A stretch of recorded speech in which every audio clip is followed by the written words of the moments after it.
kebersamaan mereka berdua dan imam kita diberkahi oleh Allah SWT.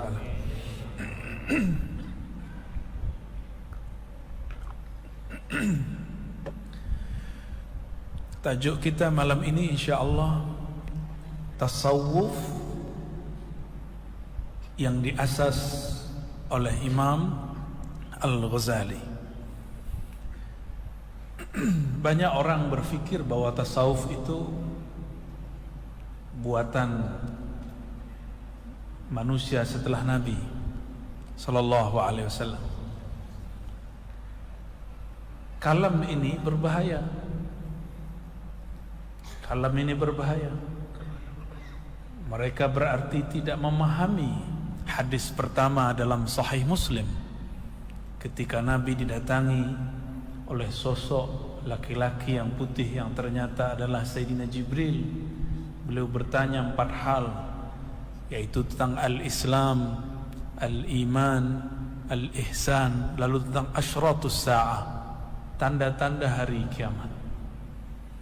Al-Islam melahirkan ilmu-ilmu yang zahir, ilmu hadis, ilmu fiqih, ilmu tafsir, ilmu-ilmu yang zahir. Al-Iman melahirkan ilmu-ilmu aqliyat, ilmu-ilmu bagaimana cara mempercayai sesuatu. Kita sebut ilmu aqidah atau ilmu tauhid, tapi dahulu namanya ilmu kalam. Cuma sayang sekali istilah kalam ini sering disalahartikan oleh orang yang tidak faham, dan yang sering dipakai adalah kalam Imam Syafi'i. Imam Syafi'i diriwayatkan oleh Imam Al-Baihaqi bahwa dia lebih suka memukul, menjilid, memukul ahli kalam, lalu menyeretnya di tengah bandar, di tengah kampung. Padahal di zaman itu ahli kalam berarti kelompok Qadariyah, kelompok yang anti takdir. Itu abad kedua dan ketiga Hijriah. Sedangkan ilmu kalam yang dimaksud Imam Al-Ghazali adalah ilmu yang membela akidah Ahlus Sunnah wal Jamaah. Istilah sama tapi beda masa, beda makna. Lalu ada al-ihsan. Al-ihsan itu pilar ketiga. Itulah usuluddin yang keempat, mengenai ilmu ruhani. Tidak dibahas dalam ilmu fiqih, tidak dibahas juga dalam ilmu aqidah. Maka ulama fikih, para mufti, ulama ahli kalam, ahli fikir, tidaklah punya otoriti untuk menfatwakan persoalan ini kecuali dia juga ikut masuk di dalamnya. Maka kapan terjadi, bila terjadi ahli tasawuf dibenci oleh ahli fikih, dikafirkan, disesatkan oleh orang ahli akidah, jika ahli akidah dan fikih tidak memahami dan tidak masuk kepada bab ihsan. Maka seyogyanya lah kita mengikuti hasil maklumat, hasil daripada ijma' para masyayikh tahun 2016, Muktamar Shishan di Chechnya. Ulama-ulama kita bersepakat mengenai bahwa manhum ahlus sunnah, siapakah mereka ahlus sunnah? Ahlus sunnah itu yang pertama berfikih, bermazhab, dan yang sekarang masih eksis ada 4 mazhab. Sila pilih salah satunya. Dan alhamdulillah di negeri Malaka kita bermazhab apa di sini? Asy-Syafi'i. Ya, samalah dengan saya, ya. Ada yang mazhab lain sini atau ada yang buat mazhab baru? Ya. Imam Ghazali ahli dan sudah sampai pada derajat mujtahid, tapi ia tidak membuat mazhab baru. Ya. Tapi hari ini orang mengatakan saya tidak ikut imam, saya langsung kepada Allah. Ada orang berkalam begitu? Yang berkalam begitu sama dengan dia mengatakan saya dapat wahyu dari Allah. Karena yang boleh langsung kepada Allah itu Rasul dan Nabi. Selain Rasul dan Nabi, mesti mendapatkan riwayat asanid, sanad daripada Nabi Muhammad sallallahu alaihi wasallam. Lalu Imam Al-Ghazali mengatakan, ya, ilmu ihsan ini melahirkan yang disebut at-tasawuf.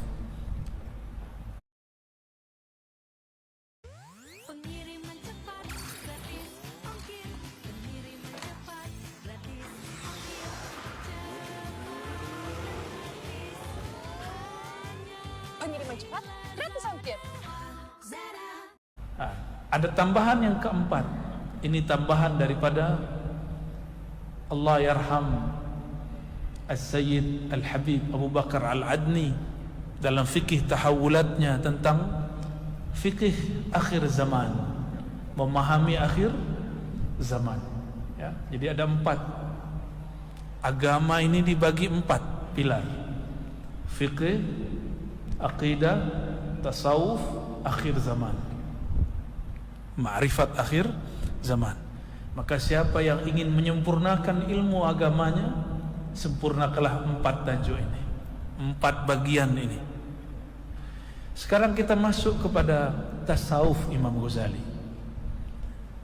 Para masyayikh, para habaib, para asatiz, sahabat-sahabat, saudara-saudariku semua, Imam Ghazali ini bukan orang sembarang seperti yang dituduhkan anak muda hari ini, bahwa beliau ini tidak mengerti hadis. Beliau ini mengerti hadis.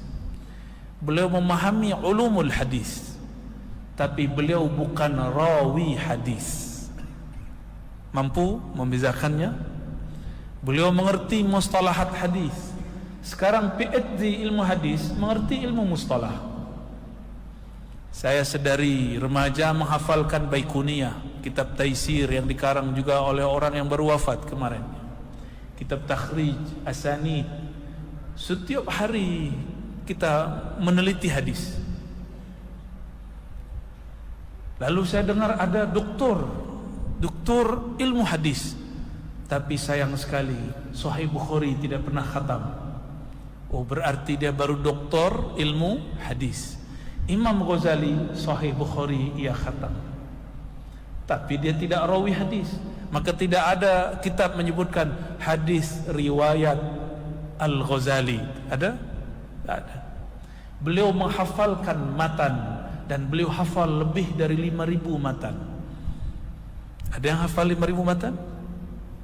Bahkan orang yang mengatakan Imam Ghazali ini tidak ahli hadis, 42 hadis Arba'in Nawawi pun dia tidak hafal. Lalu dia berani mengatakan Imam Ghazali suka hadis palsu.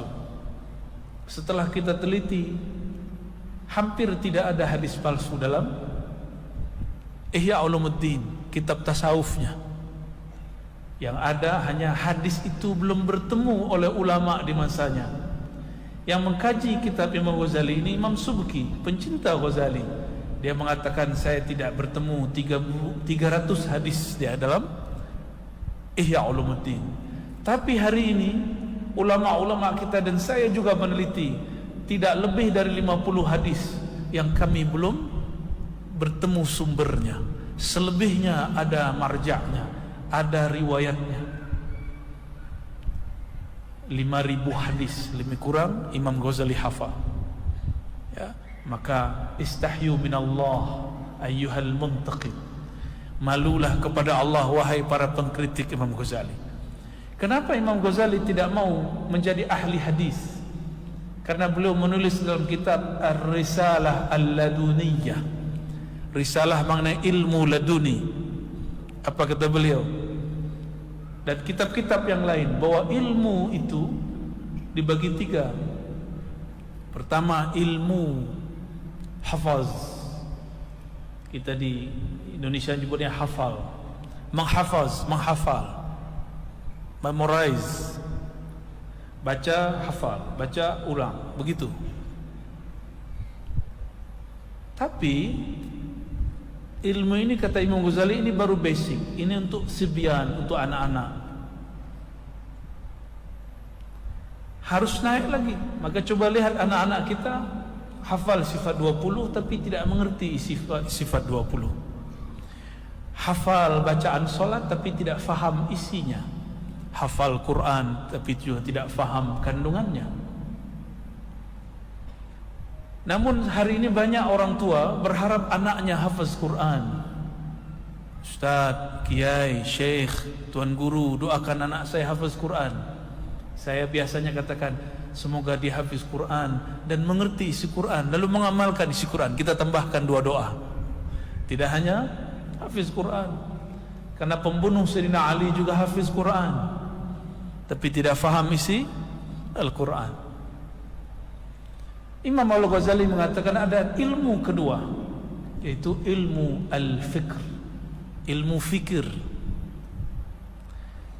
Kalau menghafaz, kita menghafazkan dengan otak, ilmu fikir dengan akal.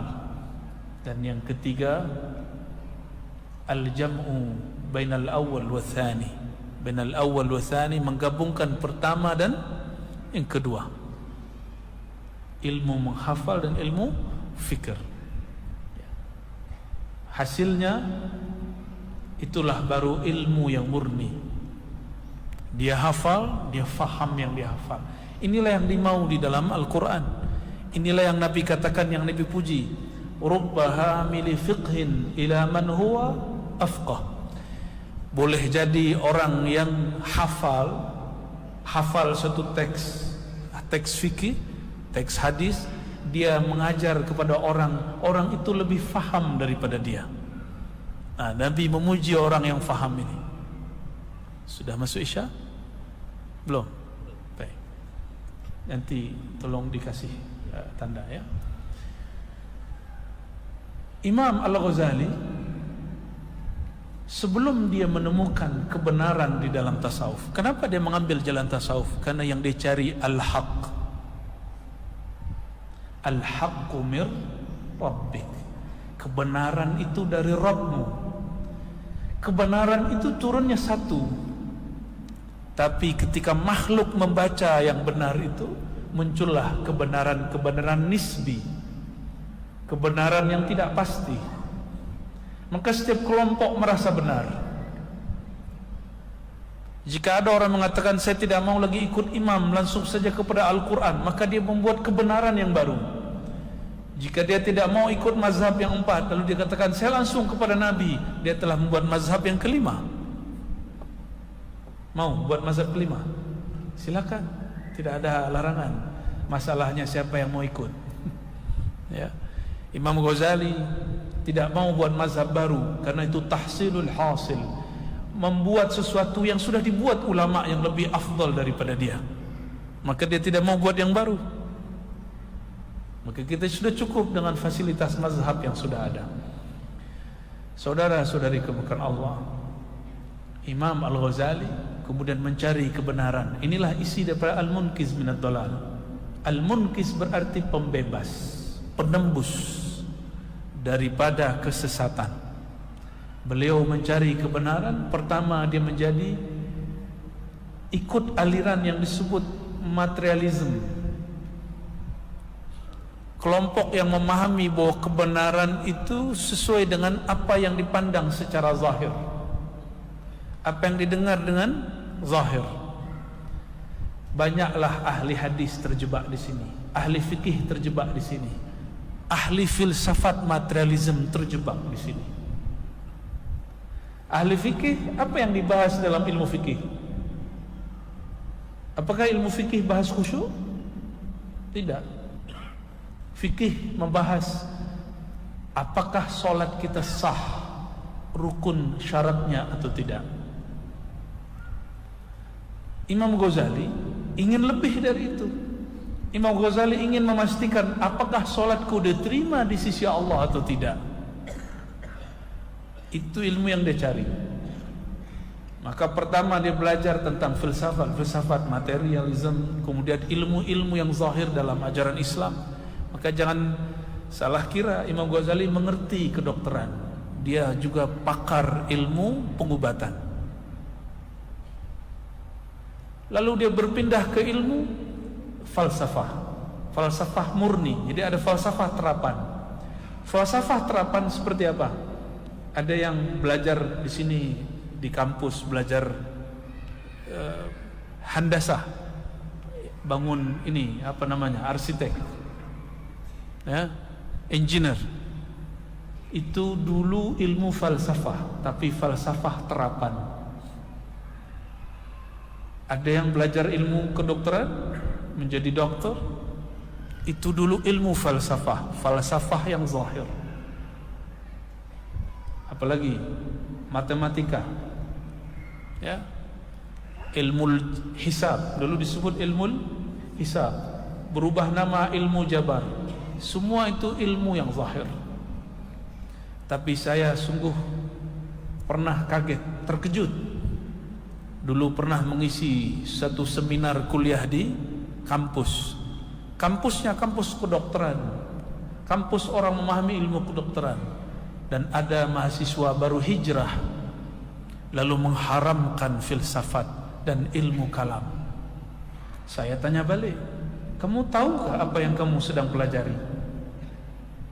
Saya belajar kedokteran, saya seorang dokter. Dia mengatakan begitu. Saya tanya balik, tahukah kamu bahwa ilmu kedokteran itu cabang dari ilmu filsafat? Oh, enggak tahu. Nah, maka baca kitab Imam Ghazali. Ya. Imam Ghazali belajar ilmu falsafah. Lalu Imam Ghazali mengatakan, ternyata kebenaran dalam filsafat itu beragam. Sebelumnya dia ikut filsafat, namanya filsafat Sophostaiyah. Tapi ini musuh filsuf. Tidak ada yang benar, semua orang benar. Kamu benar, kamu benar, kamu benar, kamu benar. Semuanya benar. Dan semuanya boleh mengaku paling benar.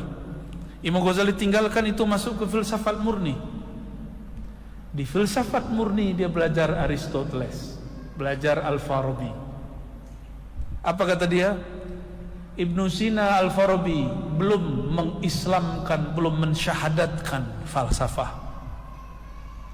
Maka dia mengkritisi filsafat. Dia buat ada daftar 20 kajian filsafat, hanya 3 yang kafir, selebihnya ada yang bid'ah, lalu ada yang mubah. Kenapa ada 3 yang kufur? Yang pertama itu karena bercanggah dari akidah Ahlus Sunnah wal Jamaah. Apa isinya? Beberapa filsuf meyakini bahwa alam ini qadim. Alam ini dicipta dari benda, bahan-bahannya sudah ada bersama Allah. Imam Ghazali mengatakan ini kufur. Yang kedua, ini ringkas saja ya, karena kitabnya lumayan besar. Ya, sekitar 70-100 halaman lah. Supaya kita tahu kenapa kita memilih tasawuf Imam Ghazali. Tasawuf Imam Ghazali itu yang dianut hari ini oleh semua thariqah. Thariqah yang mu'tabarah, yang sahihah, ya. Imam Ghazali mengatakan ada yang kedua.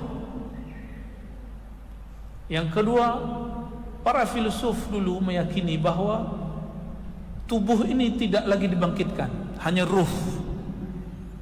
Orang yang meyakini seperti ini namanya Ibnu Sina. Tapi mungkin Ibnu Sina salah tafsir. Dia katakan ini kalam kufur. Orangnya belum tentu kafir. Kita tidak mengkafirkan Ibnu Sina, tapi kita mengatakan pemahaman ini kufur. Kenapa? Karena kebangkitan jasad dan ruh itu bersamaan. Bahaya dari kalam ini apa? Dia menolak hari kebangkitan, Yaumul Ba'ats. Dan yang ketiga, Aristoteles, Ibnu Sina, Al-Farabi, ini yang sudah diislamkan oleh Al-Ghazali. Hanya meyakini Allah mengetahui pengetahuan alam ini secara umum, kulliyat, tidak tahu secara detail, secara rinci. Allah cipta hamba, lalu Allah tidak urus lagi tentang hamba, bergerak sendiri. Ini yang dikritisi oleh Imam Ghazali. Lalu Imam Ghazali buat kaidah di sini. Apa kaidahnya? suatu kelompok ini boleh diambil oleh para mufti kalau ingin meneliti apakah satu kelompok dia bercanggah dari ajaran Islam atau tidak. Dan ini diambil dari kitab Fadaih Al-Batiniyah. Silakan dicari Fadaih Al-Batiniyah. Beliau mengatakan aliran sesat itu penciriannya 3 saja. Pertama, dia melanggar, dia bertentangan dengan ajaran ilahiyat. Ilahiyat, dia meyakini ada Tuhan selain Allah. Dia meyakini ada sifat yang tidak berkesesuaian dengan sifat-sifat Allah. Nah, orang-orang ini yang dia sudah menyimpang dari bab ilahiyat, inilah yang terjadi pada Syiah Ghulat. Mereka mengatakan bahwa Allah menitis masuk ke dalam Sayyidina Ali. Bahkan ada yang mengatakan bahwa Sayyidina Jibril salah kirim Al-Quran. Berarti Allah dan Sayyidina Jibril kalah dibandingkan apa namanya yang untuk kirim-kirim di sini itu apa? Untuk kirim barang. Ada namanya di sini. Nah, ada usahanya, ada nama. Jadi kita mau kirim barang, tulis unwannya, alamatnya, jalan mana, kota mana, sampai. Ya, jasa penghantaran. Masya Allah Habib. Saya kaget ada Habib.